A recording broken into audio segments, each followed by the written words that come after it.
ये next topic है life of Buddha. Buddha Gautam Buddha का। तो गौतम बुद्धा के बारे में उनके से रिलेटेड कुछ जान लेते हैं। गौतम बुद्धा जो थे वो बुद्धिज़्म की शुरुआत उन्हीं के थ्रू हुई थी, ठीक है। उन्होंने वही फाउंडर थे बुद्धिज़्म के। गौतम बुद्धा की बर्थ प्लेस जो थी वो लुम्बिनी थी, जिसको कपिला वस्तु के पास है, जो कि आज के टाइम में नेपाल में है, ठीक है। इन्होंने 567 BC में बर्थ लिया था और उसके इनके जब इनका बर्थ हुआ उसके 5 डेज़ बाद इनका नामकरण रखा गया, ठीक है। नामकरण रखा गया, उसमें इनका नाम सिद्धार्थ रखा गया, तो इनका पूरा नाम हुआ सिद्धार्थ गौतम, ठीक है।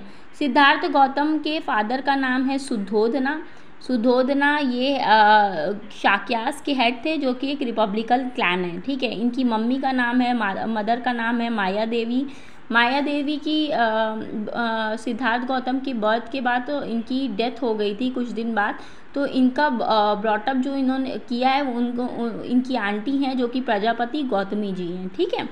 उसके बाद जब इनका नामकरण हुआ था, तो अब ये देखिए मैं जो बताने जा रही हूँ थोड़ा सा ये इंटरेस्टिंग हो जाएगा, आपको जान के अच्छा लगेगा, और एक टाइप की स्टोरी टाइप में मैं बता रही हूँ ताकि आप लोगों को ये माइंड से कभी स्लिप ही ना हो, ठीक है। क्रक्स ऑफ द स्टोरी नहीं बता रही क्योंकि पॉइंट याद करने में इंसान भूल भी जाता है, मगर कहानी की तरह आपको याद हो जाएगा, ठीक है। तो जब इनका नामकरण हो रहा था तो उसमें 8 एस्ट्रोलॉजर आए थे, जिसमें से 7 एस्ट्रोलॉजर ने ये बोला था कि सिद्धार्थ गौतम जो हैं या तो वो चक्रवर्ती सम्राट बनेंगे या तो वो सन्यासी बनेंगे, मगर जो 8वें एस्ट्रोलॉजर थे उन्होंने बताया था कन्फर्मली कि ये सन्यासी ही बनेंगे। तो इनके फादर जो शुद्धोधन जी थे, वो काफ़ी चिंतित हो गए, काफ़ी परेशान हो गए कि भाई वो उनका इकलौता बेटा था, वो नहीं चाहते थे कि वो किसी भी तरीके से सन्यासी बने। तो उन्होंने क्या किया, एक बड़ा सा महल तैयार करवाया, उसमें सिद्धार्थ गौतम को रखा और उनको हर तकलीफ़ परेशानी से हमेशा दूर रखा। मतलब उनके महल में ये था कि बूढ़े लोग भी उनके सामने, कभी सिद्धार्थ गौतम के सामने नहीं आते, जवान लोग रहते थे, कभी कोई भी टाइप की तकलीफ़ परेशानी उनके कानों तक नहीं जाती थी, ना उनको देखने को मिलती थी, ठीक है। तो 16 साल के जब सिद्धार्थ गौतम थे तो उनकी मैरिज कर दी गई थी यशोधरा से, और उसके बाद उन्होंने 13 साल की हैप्पी मैरिड लाइफ रही उनकी, और उनको एक बेटा भी था जिसका नाम राहुल था, ठीक है। वो जब 29 ईयर्स के थे तो सिद्धार्थ ने वो अपने हमेशा से पैलेस के अंदर ही रहे थे, तो उन्होंने अपने फादर से शुद्धोधन से परमिशन ली कि भाई मैं बाहर जाना चाहता हूँ। तो उन्होंने चन्ना जो कैरियर थे उनके साथ परमिशन दे करके सिद्धार्थ गौतम को अलाउ कर दिया कि वो पैलेस के बाहर जा सकते हैं। तो जब सिद्धार्थ गौतम बाहर गए अपने कैरियर चन्ना के साथ, तो उन्होंने और उनके घोड़े का नाम जो था कंथक था, ये एग्ज़ाम में आता है इसलिए मैं बता रही हूँ। सिद्धार्थ ने बाहर जब गए तो थोड़ी दूर पे उन्हें एक बूढ़ा आदमी दिखा, उन्होंने पहली बार कोई बूढ़ा आदमी देखा था, तो वो देख के बड़े शॉक्ड हो गए। उन्होंने चन्ना से पूछा कि भाई क्या ये बूढ़ा क्या हम लोग भी एक दिन बूढ़े होंगे? तो चन्ना ने कहा हाँ ये हम लोग भी एक दिन बूढ़े होंगे। तो ये बात जानकर के सिद्धार्थ गौतम जो है वो काफ़ी परेशान हो गए। उसके बाद आगे बढ़े तो सिद्धार्थ गौतम को दिखे भाई एक बीमार आदमी, तो उन्होंने चन्ना से पूछा कि ये रो क्यों रहा है? तो चन्ना ने बोला कि भाई ये बीमार है इसलिए रो रहा है। तो सिद्धार्थ ने पूछा क्या ये एकलौता पर्सन है जो बीमार है?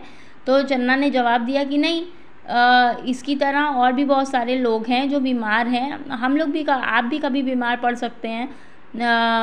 तो इस बात को जान करके सिद्धार्थ काफ़ी शॉक्ड हो गए कि वो भी एक दिन बीमार पड़ सकते हैं। उसके बाद वो आगे बढ़े तो उन्होंने देखा एक डेड बॉडी, तो उन्होंने चन्ना से पूछा कि ये ऐसे क्यों लेटा हुआ है? तो चन्ना ने उन्हें बताया कि ये मर गया है। तो और उसको वहाँ पे लोग ले जा रहे क्रेमेटोरियम, शमशान घाट। तो सिद्धार्थ गौतम ने उनसे पूछा कि क्या ये एक लौता आदमी है जो मरा है? तो चन्ना ने बोला नहीं, जो मतलब इस दुनिया में आता है, जन्म लेता है, उसे एक ना एक दिन मरना ही है। तो उसके बाद वो शॉक्ड हो गए कि एक दिन ये बात सोच करके वो शॉक्ड हो गए, मतलब परेशान हो गए कि भाई एक दिन उनके फादर जो हैं सुद्धोधन वो भी मर जाएंगे और एक दिन वो भी मर जाएंगे, सिद्धार्थ गौतम भी मर जाएंगे और वो अपने बीवी बच्चों से दूर हो जाएंगे। तो उसके बाद उन्होंने बोला कि नहीं, मुझे आप वापस पैलेस लेके चलो। जब वो वापस जा रहे थे तो उन्होंने को एक साधु दिखा। साधु दिखा, एसेटिक उसे बोलते हैं, साधु दिखा। उन्होंने चन्ना से पूछा कि ये कौन है, ये काफ़ी बाकी लोगों से काफ़ी अलग लग रहा है। और तो चन्ना ने रिप्लाई किया कि ये एक साधु है और ये अपना घर बार सबको, अपनी फैमिली सब कुछ छोड़ चुका है, छोड़ के आया है और किस चीज़ की तलाश में आया, ये सच ढूंढने की तलाश में आया हुआ है। तो सिद्धार्थ अपने वापस पैलेस में आ गया और वो ये सब के बारे में सोचते रहे कि बाहर उन्होंने क्या क्या देखा था, मगर उन्होंने लास्ट में डिसाइड किया कि वो भी एक साधु बनेंगे और अपना उन्होंने पैलेस, अपनी फैमिली, अपना सब कुछ छोड़ दिया। इसको जब उन्होंने अपना ये सब चीज़ छोड़ा, वो साधु बनने के लिए आगे बढ़े, तो इस चीज़ को क्या कहा जाता है कि महाभिनिष्क्रमणा और ग्रेट रिनाउंसिएशन। उन्होंने 29 की एज में अपना घर बार छोड़ दिया था, ठीक है। उसके बाद उन्होंने पहले मेडिटेशन किया अलारा कलमा के साथ, उसके बाद उद्रका रामपुत्र के साथ। उसके बाद 6 साल उन्होंने इसी तरीके से अलग अलग साधु संतों के पास मेडिटेशन किया और अपने आप को टॉर्चर किया और फिर मतलब कि वो काफ़ी इसमें अपने आप को उन्होंने काफ़ी सफ़र किया इस चीज़ में। फिर भी उनको एनलाइटमेंट नहीं मिल पा रही थी। तो फिर बाद में एट लास्ट उन्होंने ये सब चीज़, उनको समझ में नहीं, उन्होंने बोला ये सब चीज़ें यूज़लेस है, फास्ट रखना ये करना, और फिर वो चले गए। उसके बाद उन्होंने क्या किया, बोधि ट्री जो बोध गया में, वहाँ पे उन्होंने मेडिटेटिंग करना स्टार्ट किया। तो 49 डेज़ तक उन्होंने मेडिटेशन किया और उसके बाद उनको वहाँ पे एनलाइटमेंट मिला। इसको एनलाइटमेंट को निर्वाणा भी कहा जाता है। तो 35 की एज में गया में मगध जो कि बिहार में है, पीपल ट्री के अंदर, जो पीपल ट्री के नीचे जो कि रिवर निरंजन के पास है, वहाँ पे उनको एनलाइटमेंट मिला, ठीक है। जब उनको एनलाइटमेंट मिल गया, उसके बाद क्या हुआ कि वो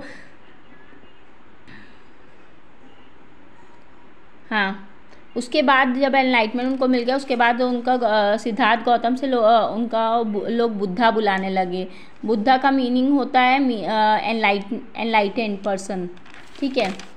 उसके बाद जब एनलाइटमेंट उनको मिल गया, उसके बाद उन्होंने पहला अपना रिलीजियस स्पीच जो था, टॉक जो था, वो सारनाथ में दिया था, ठीक है। उसको फर्स्ट सरमन को क्या कहा जाता है, धर्म चक्र परिवर्तना, ठीक है, और turning the wheel of law.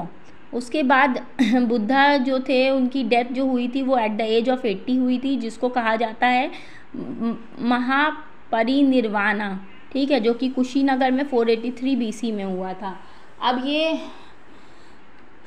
Buddha से रिलेटेड कुछ लाइफ इवेंट्स जान लेते हैं।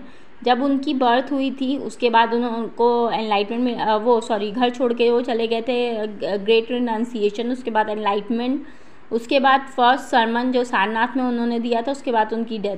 तो इससे रिलेटेड सिंबल है, बर्थ को लोटस कहा गया है, ग्रेट रिनाउंसिएशन को हॉर्स कहा गया है और एनलाइटमेंट को बोधि ट्री कहा गया है, फर्स्ट सरमन को 8 स्पोक व्हील कहा गया है और डेथ को स्तूपा का सिंबल कहा गया है, ठीक है। तो अगर आपको मेरी वीडियो पसंद आए तो प्लीज़ इसे सब्सक्राइब कर लेना, लाइक कर देना, कमेंट कर देना, और जो भी आपको पूछना हो आप मुझे कमेंट बॉक्स में बता देना और शेयर प्लीज़ कर देना। Thank you so much.